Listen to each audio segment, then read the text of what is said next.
राज्य परिवहन महामंडळाची पहिली बस 1 जून 1948 रोजी अहमदनगर ते पुणे या महामार्गावरती धावली होती। आता त्याच धर्तीवर अहमदनगर ते पुणे या महामार्गावर आजपासून म्हणजे 1 जून 2022 रोजी आज ई बस ही या मार्गावरती धावणार आहे। या पार्श्वभूमीवरच आपण घेतलेला हा आढावा।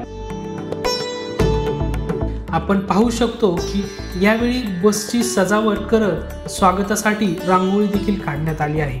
आज एसटी महामंडळाच्या प्रवासी सेवेला तब्बल 74 वर्ष पूर्ण झाली आहेत। शिवाय ई बस प्रथमच नगर पुणे या मार्गावर धावली असल्याने याबाबत वाहक, चालक आणि प्रवासी देखील काय म्हणतायत आपण पाहूयात। आज जर बघितलं तर आज ही इलेक्ट्रिक बस आहे जी नगरमधून पुण्यासाठी धावणार आहे। तर सगळ्यात महत्त्वाचं ड्रायव्हरसाठी याच्यामध्ये खूप काही गोष्टी याच्यामध्ये दिलेल्या आहेत। तर सगळ्यात महत्त्वाचं आतापर्यंत डिझेल गाड्या चालवत होतो आणि डिझेल गाड्यामध्ये इंजिन असतं, इंजिनचा आवाज असतो, त्या गाडीला गिअर असतं, त्या गाडीला क्लच असतो, त्याच्यामुळे ट्रॅफिकला खूप सगळा ट्रॅफिकमध्ये ड्रायव्हरला हा सगळा त्रास होत असतो। परंतु या गाडीमध्ये इंजिनच नाहीये, त्याच्यामुळे गाडीला गिअर नाहीये, गाडीला कुठलाही क्लच नाहीये।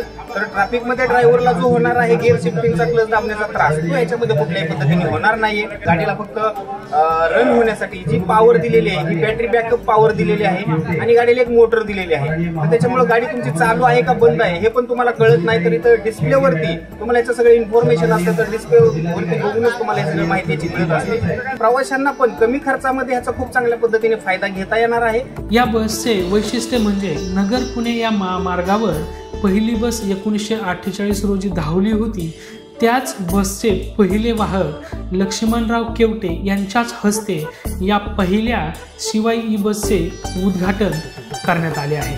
टप्प्याटप्प्याने शिवाई बस राज्यात वाढवण्याचे नियोजन असून या उपक्रमामुळे इंधन बचतीबरोबरच प्रदूषणही कमी होणार हे मात्र नक्की आहे। ती 1 जून 1948 रोजी अहमदनगर ते पुणे या महामार्गावर धावली आहे आणि आज तीच एक लाल परी एका नव्या रूपात, नव्या ढंगामध्ये आपल्या या शिवाई बस या नावाने आपल्या समोर सेवा देण्यात उभी राहिली आहे।